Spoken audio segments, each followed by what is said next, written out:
Student आज का जो हमारा टॉपिक है वो अबाउट मूवमेंट्स है।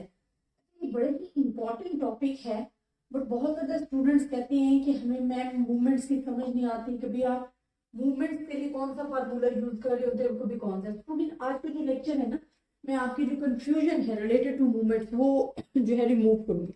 अच्छा स्टूडेंट, मूवमेंट्स बेसिकली हमारे पास है क्या? सबसे पहले तो मैं आपसे ये डिस्कस, हम कहते हैं measure of location along with measure of visibility are useful to describe a data but fail to tell anything about the shape of the distribution. Because हम जो चैप्टर पढ़ रहे हैं ना वो है measure of dispersion। वो कहते हैं जो measure of dispersion है ना वो आपको क्या बताती है? visibility about the data। ठीक है, कि जो आपकी वैल्यू है वो कितनी वेरिएबल है, वो आपके डेटा से एवरेज वैल्यू से कितना दूर है। ठीक है, तो जो measure of dispersion है to describe about the visibility of data, but it's not describe about the shape of the distribution. When we are discussing about the shape of distribution, we use the movements. हमारे पास ये difference है कि जब हम measure of dispersion करते हो उसमें सिर्फ और सिर्फ आप वेरिएबिलिटी को डिस्क्राइब कर रहे होते हो डेटा को, लेकिन अगर उसी डेटा को की शेप ऑफ द डिस्ट्रीब्यूशन अगर आपने बयान करनी है, उसको डिस्क्राइब करना है, देन आपको मूवमेंट्स की जरूरत पड़ेगी। तो major of dispersion basically variability को डिस्कस करते हैं और मूवमेंट जो है वो शेप ऑफ द डिस्ट्रीब्यूशन जो है वो डिस्कस करते हैं। अब शेप ऑफ द डिस्ट्रीब्यूशन की जब हम बात करते हैं तो हमारे पास क्या हो जाता है कि वो मूवमेंट्स पे डिपेंड कर रही होती है, और ये मैं आपको पढ़ाऊंगी नेक्स्ट टॉपिक जो कि स्क्यूनेस एंड कर्टोसिस है, और वो इसी से रिलेट करते हैं मूवमेंट्स। अगर हमें मूवमेंट सही तरीके से समझ आए हैं देन हम स्क्यूनेस एंड कर्टोसिस जो है वो डिस्कस कर सकते हैं। स्टूडेंट यहाँ हमारे पास क्या आगे है कि ये तुम्हें पता चल गया जो मूवमेंट्स हैं वो शेप ऑफ द डिस्ट्रीब्यूशन जो है उसको डिस्क्राइब करते हैं। अब हमें डिस्कस करनी है कि हमारे पास बेसिकली मूवमेंट्स आते कैसे हैं। स्टूडेंट आपके पास 3 टाइप ऑफ मूवमेंट्स होंगे, और ये बेसिक इनका जो कॉन्सेप्ट अगर आपको क्लियर है तो आपको कंफ्यूजन नहीं होगी। एक हमारे पास होता है मूवमेंट्स अबाउट मीन, मैं आपको लिखकर यहाँ बता देती हूँ। एक होता है मूवमेंट्स अबाउट मीन, एक होता है movements about origin and movements about zero, जो कि मैं लिखने लगी हूँ। मैं इनके डिफरेंस भी बताती हूँ ताकि आपकी जो कंफ्यूजन है वो खत्म हो जाए। एक होता है मूवमेंट्स अबाउट मीन, एक हमारे पास होता है मूवमेंट्स अबाउट ओरिजिन, एक है मूवमेंट्स अबाउट जीरो। अच्छा मैं नेक्स्ट आपको जो करवाऊंगी ना उसमें 4 इक्वेशंस भी आती हैं। फिर बहुत सारे स्टूडेंट कंफ्यूज हो जाते हैं कि मैम आप इसमें नहीं लगा रही होती इक्वेशन, इन 2 में लगा रही होती है।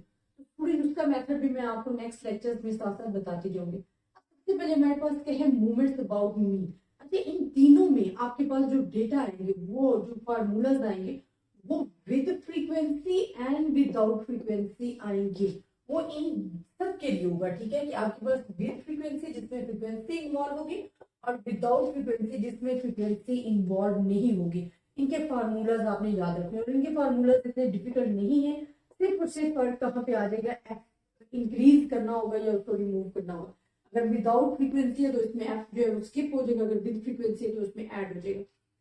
सिर्फ 4 जो आपके पास जो मूवमेंट्स होते हैं वो 4 होते हैं। तो मूवमेंट्स अबाउट मीन है ना, अबाउट मीन वो हम करना शुरू करें। अब देखिए मूवमेंट्स अबाउट मीन, जो फर्स्ट मूवमेंट्स है ना वो हमारे पास क्या है कि जब आपकी ऑब्जर्वेशन आप उसको डेविएट करते हो फ्रॉम देयर मीन और उसकी पावर 1 हो और डिवाइडेड बाय एन हो, तो वो हमारे पास क्या होता है? Movements about mean, and it's the first movement about the mean. लेकिन मूवमेंट अबाउट द मीन की बात करें, रीजन की बात होगी जनता, तो हमारे पास क्या सेकंड मूवमेंट्स में आपने इसका स्टेप परसेंट स्क्वायर ले लेना है, and this one is the second movements about the mean. And third movements में आपने क्या करना है? इसकी पावर क्यूब ले लेनी है, और ये आपके पास आ जाएगा third movements about the mean. And this is the 4 last movements about the mean, जो कि आपके पास आ गया है पावर 4 के साथ। स्टूडेंट इसमें हमारे पास सिर्फ और सिर्फ क्या है कि आपके पास पावर चेंज हो रही है, और अबाउट मीन से आपको समझ में आ रहा है कि जो आपके पास वैल्यूज है। ये जो मैंने लिया है 4 मूवमेंट्स अबाउट द मीन वो विदाउट फ्रीक्वेंसी है। अगर मैं फ्रीक्वेंसी इन्वॉल्व करूं तो मैं सिर्फ और सिर्फ क्या करूंगी? फर्स्ट मूवमेंट के लिए एफ को इंक्रीज कर दूंगी, बाकी से सारा का सारा फार्मूला मेरे पास वही रहेगा। और यहाँ भी सम ऑफ एफ का यहाँ एंड करोगे तो कंफ्यूज हो जाओगे। इन मूवमेंट्स में भी हमने सेम करना है कि हमने सिर्फ और सिर्फ एफ जो है वो ऐड करना है, बाकी तमाम की तमाम कैलकुलेशन जो है वो सेम रहेगी। थर्ड मूवमेंट्स में भी आपने सेम काम करना है, उसमें हमने क्या करना है, सिर्फ और सिर्फ एफ इंक्रीज करना है, बाकी तमाम की तमाम कैलकुलेशन आपके पास सेम रहेंगे। और फोर्थ मूवमेंट्स के लिए भी आपके पास इसमें जो फ्रीक्वेंसी और विदाउट फ्रीक्वेंसी वाला जो कॉन्सेप्ट है ना, वो आपका क्या हो जाएगा, क्लियर हो जाएगा। ये हमारे पास आगे मूवमेंट्स अबाउट मीन। और आपने एक बात हमेशा याद रखनी है कि जो मूवमेंट्स अबाउट मीन है उसमें आपको 4 इक्वेशन सॉल्व करने की जरूरत नहीं है। अगर आपको डेटा गिवन है और डेटा आपका डिपेंड कर रहा है विद फ्रीक्वेंसी और विदाउट फ्रीक्वेंसी या विद फ्रीक्वेंसी जो भी है, तो हमने सिर्फ और सिर्फ 4 मूवमेंट्स फाइंड करने के लिए यही फार्मूला यूज करना है। And it's very simple and easy because आप मीन डिवीजन करते आए हो, उसमें आप मीन और डिस्पर्जन में तमाम चीजें डिस्कस कर चुके हो, तो it's a very simple way, only power is change. ठीक है, तो ये हमारे पास आ गए मूवमेंट्स अबाउट मीन। नेक्स्ट हमारे पास इनकी एग्जांपल्स भी इंशाल्लाह मैं नेक्स्ट लेक्चर में करवाऊंगी ताकि आपके जो कॉन्सेप्ट है वो क्लियर हो जाए विद फ्रीक्वेंसी और without frequency. Movements about origin या इसे आर्बिट्री भी कहते हैं। ठीक है, मूवमेंट्स अबाउट ओरिजिन या movements about arbitrary value, two names of this movements. ठीक है, तो हमारे पास जो मूवमेंट्स है, अब देखिए ओरिजिन क्या होता है, origin as a assume value. ठीक है, तो जो फर्स्ट मूवमेंट, ये मैं आपको जरा बता रही हूँ कि आपको फर्स्ट समझ आ जाए। इसमें आपके पास क्या है, sum of y minus a divided by n, ये विदाउट फ्रीक्वेंसी के लिए। इसमें आपके पास क्या है कि आपने अपनी वैल्यू डेटा को जो एज्यूम वैल्यू उसमें से डिविएट किया divided by N. And second movements is the same situation, y minus a and power is 2. Third movement about origin is the sum of y minus a power is 3. And four movements about the mean, हमारे पास क्या रहेगा, sum of y minus a की power 4 divided by n. इसी तरह आपके पास अगर with frequency case है, ये तो हो गया विदाउट फ्रीक्वेंसी के लिए। अगर विद फ्रीक्वेंसी है तो आपने सिर्फ और सिर्फ जो है वो ऐड करते जाना है, बाकी तमाम की तमाम सिचुएशन आपके पास सेम रहेगी। अच्छा, इसमें हमारे पास this is not the movements. ठीक है, this is not the first 4 movements about the mean. First 4 movements अगर हमने फाइंड करने हैं पॉपुलेशन से, we are needed the 4 equation. वो आपने इक्वेशन जो है, जो मैं इंशाल्लाह नेक्स्ट आपको बताऊंगी, वो आपने इन दोनों में लगानी होती है। अगर आप यहीं तक अपना क्वेश्चन करके स्टॉप कर देते हो और कहते हो कि this is the 4 movements, it's wrong in its wrong, आप नहीं कह सकते, बल्कि it's half question solve you do. ठीक है, जो आपने क्वेश्चन किया उसका हाफ आपने फुल करने के लिए must putting the values in the 4 equations, कि आपने जो 4 वैल्यूज फाइंड किए वो पुट करनी है इक्वेशन, जो कि मैं नेक्स्ट आपके साथ डिस्कस करूंगी। ये तो हो गया मूवमेंट्स अबाउट ओरिजिन या आर्बिट्री वैल्यू आपने फाइंड किस तरीके से करनी है। ठीक है, अब मूवमेंट्स अबाउट जीरो, अब जीरो से पता चला गया कि फर्स्ट मूवमेंट अबाउट जीरो होगा वो क्या होगा, y माइनस 0 की पावर n, मतलब हमारे पास क्या आ गया, sum of y divided by n हो गया। सेकंड मूवमेंट हमारे पास क्या होगा अबाउट जीरो, वो होगा y square divided by n। और थर्ड मूवमेंट हमारे पास क्या होगा, बिकॉज जीरो है ना, जीरो की तो कोई वैल्यू नहीं होगी, तो वो हमारे पास y की power cube divided by n। And fourth movement is the same value जिसमें हमने पावर 4 लेनी है, एंड कर देना। और यही सेम सिचुएशन आप फॉलो करोगे in the case of the group data frequency, when frequency involve. तो स्टूडेंट आपको कम से कम ये समझ आ जाना चाहिए कि हमने बेसिकली कितने मूवमेंट्स को डिस्कस करना है, जिसमें मूवमेंट्स अबाउट मीन हो गए हैं, मूवमेंट्स अबाउट आर्बिट्री वैल्यू हो गया, मूवमेंट्स अबाउट जीरो हो गया है, और दोनों को with and without frequency discuss किया। अब जो 4 इक्वेशंस है ना, वो मैं आपके साथ डिस्कस करती हूँ। 4 इक्वेशंस की इसमें जरूरत नहीं है, इसमें आपको इक्वेशंस की जरूरत नहीं है, इससे direct movements about the mean आप ऑब्टेन कर सकते हो। लेकिन अगर आपको उन्होंने खुद मेंशन कर दिया कि must be for the movement about origin या आर्बिट्री वैल्यू, एज्यूम वैल्यू, या मूवमेंट्स अबाउट जीरो आपको दे दिया गया है in the situation given in your question, तो then must you follow the 4 equation अब जो हम पढ़ने लगे। अब इनमें आपने देखे स्टूडेंट जी, हमने 4 वैल्यूज फाइंड कर लेंगे और ये मेंशन डॉट्स डालें ताकि आपको जो है इनका डिफरेंस जो है वो मालूम हो।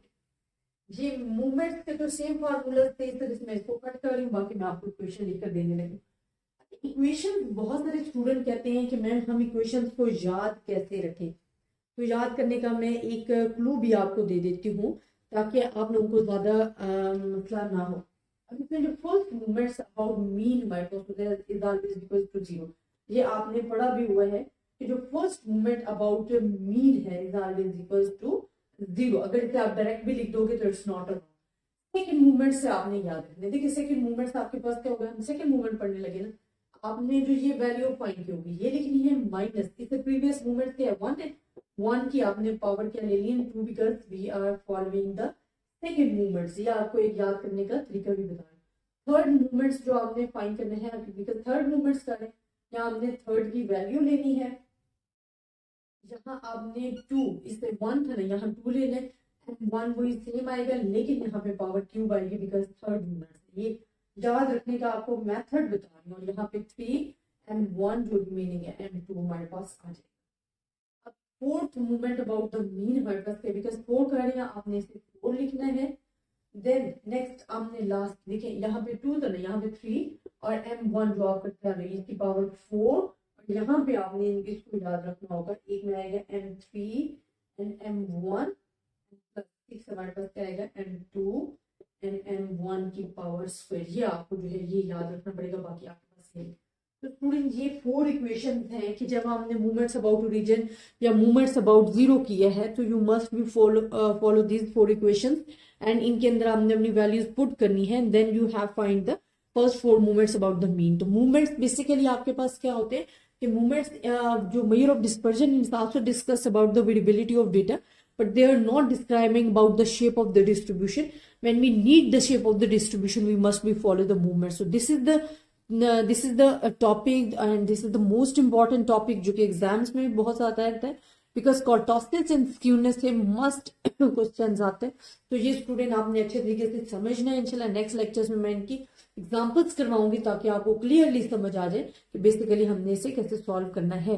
तो आई होप स्टूडेंट आपको समझ आया होगा। अगर आपको फिर भी किसी भी किस्म की कंफ्यूजन है आप मुझसे डिस्कस कर सकते हो, ज्यादा से ज्यादा स्टूडेंट्स के साथ शेयर कीजिएगा। अल्लाह हाफिज।